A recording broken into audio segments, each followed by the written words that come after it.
আমাদের পদক্ষেপ আপনারা দেখছেন অলরেডি কিন্তু আমরা 3 জনে ধরে ফেলছি এবং যাদের কাজের অবহেলা ছিল তাদের কিন্তু আমরা অ্যাটাচ করছি এবং তাদের আমরা আইনের আওতায় নিয়ে আসছি।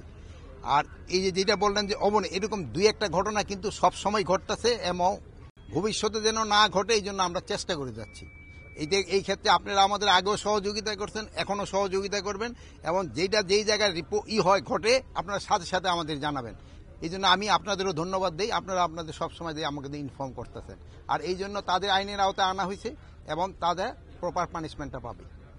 ইভেন আমাদের যদি কোনো গাফলতি থাকে অলরেডি আইজি সাহেব কিন্তু 2 জনকে অ্যাটাচ করে নিয়েছি।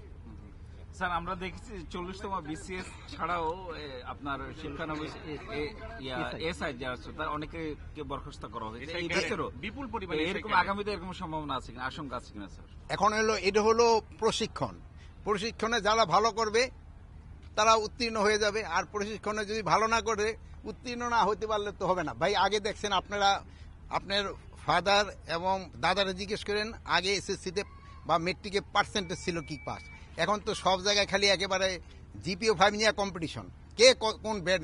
এখন তো ওইটা হইলে না, আপনার কোয়ালিটির দিকে খেয়াল রাখতে হবে, যেটা ভালো কোয়ালিটি তাদের ক্ষেত্রে কোনো রকমের অসুবিধা হবে না।